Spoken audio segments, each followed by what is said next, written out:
The story coming out today is one that has already ignited national debate and reopened questions many Nigerians have been afraid to confront.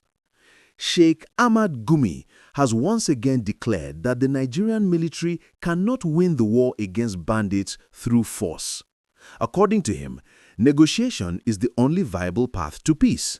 Now, this is not just another comment from a controversial cleric.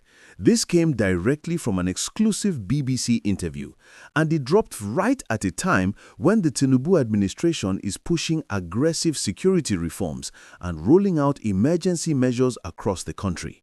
Gumi insists that modern armies worldwide struggle against guerrilla fighters, and Nigeria is no different.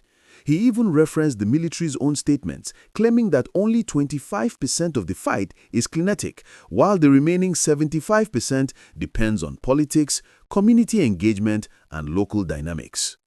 My viewers, if you are following this analysis, like the video and subscribe. Now, let us look at this clearly. The core of this new development is simple but powerful.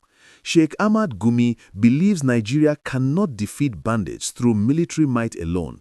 His words were firm, almost dismissive of any hope of a total military victory. He said, "Where have you ever seen the military defeat guerrilla fighters? Nowhere." This statement immediately raises eyebrows, not only because of its tone, but because of its timing. Remember, the current administration has introduced sweeping national security reforms, changes in military leadership, renewed counter-terror operations, and a nationwide security emergency designed to crush violent groups once and for all. But into that tense atmosphere, Gumi enters with a completely different message.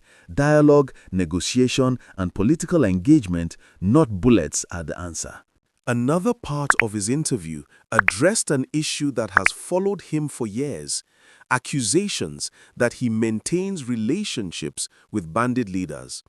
He insists he cut all ties in 2021 after the federal government designated the groups as terrorists. He said, "We have completely disengaged from all contact with them. If you value balanced analysis, kindly subscribe." Now, he also repeated something that caused national outrage years ago: his claim that kidnapping schoolchildren is a lesser evil compared to killing soldiers. According to him, the statement was partially correct and partially wrong, but he doubled down on the idea that while both acts are evil, they are not equal. This is the point where many Nigerians are asking, what exactly is Gumi trying to achieve? What do you think? Let me know in the comments. From this point, we need to understand the deeper legal and political angles. First, Gumi's call for negotiation directly challenges the government's current legal stance. Remember, once a group is officially designated as a terrorist organization, the legal framework becomes strict. Negotiation becomes complicated, not illegal, but politically sensitive.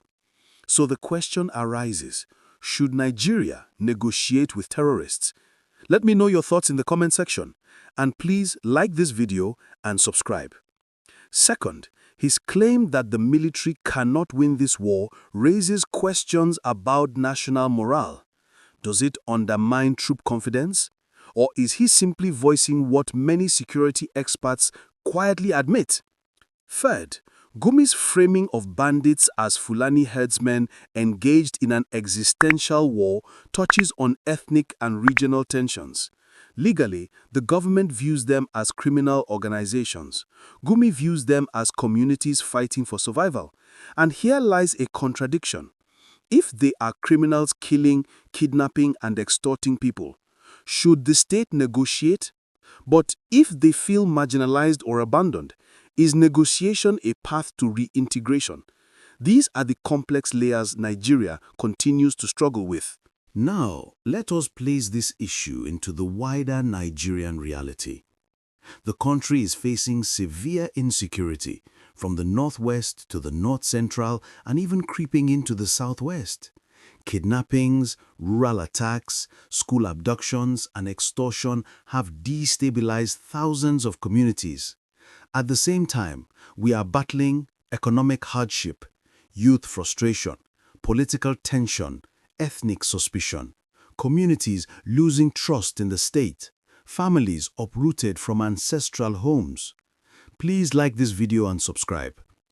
In this context, Gumi's statements hit a nerve because they touch on a fear many Nigerians quietly hold. Is the country losing control over certain territories? Many families in the Northwest have not slept peacefully for years. Villages are paying levies to armed groups. Farmers cannot access their land. Parents are afraid to send their children to school. So when Gumi says negotiation is the only way, some people feel he's speaking from reality. Others believe he's giving criminals a pass. Which side are you on? Drop your thoughts in the comments. Emotionally, the nation is divided. Supporters of Gumi say he is telling the truth, others are afraid to confront. Negotiation worked in the Niger Delta.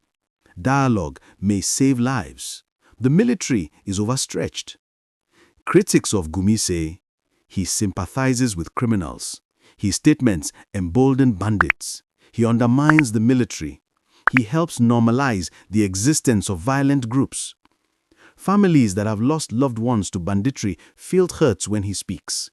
Parents of abducted children feel abandoned by both the government and activists.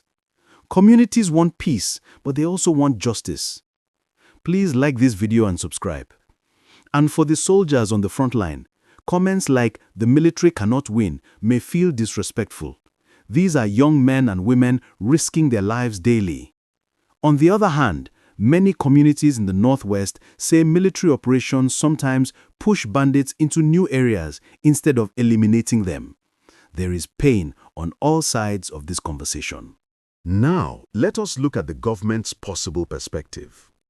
The Tinubu administration believes that a strong military response is necessary to re-establish state authority.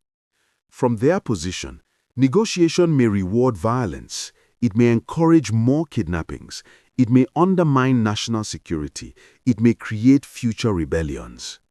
Additionally, the government sees banditry as part of a larger criminal network involving weapons trafficking, illegal mining, ransom economies, and cross-border collaborators. In that sense, negotiation may seem too simplistic. The government may also argue that peace talks in other countries like Colombia or Afghanistan came only after significant military pressure, not before. So the question remains, is Nigeria ready for negotiation, or must the military first regain control? Tell me in the comments, and if you are watching, kindly subscribe.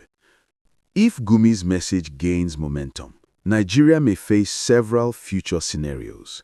1. A national debate on negotiation versus military force. This may divide policymakers, security experts, and communities. 2. Increased pressure on the government to open communication channels, whether openly or secretly. 3. Possible backlash from the military hierarchy. They may view Gumi's comments as harmful to national morale. 4. Rising public frustration, especially if insecurity continues despite reforms. 5. International attention. Foreign governments and organizations may pressure Nigeria to adopt a new strategy. 6. Economic consequences. Investors avoid unstable regions. Food inflation rises when farmers flee insecurity. Please like this video and subscribe. Ultimately, Nigeria stands at a crossroads. Gumi has thrown a controversial but unavoidable conversation back into public space. Let me ask you, my viewers, can Nigeria truly defeat banditry by force alone? Do you believe the military can defeat bandits without negotiation? Should the government open back-channel talks? Is Gumi speaking the truth, or is he emboldening criminals? Should Nigeria consider a mixed approach, dialogue plus military pressure? Who should lead any negotiation? Government, traditional rulers, or community leaders? Share your answers in the comment section.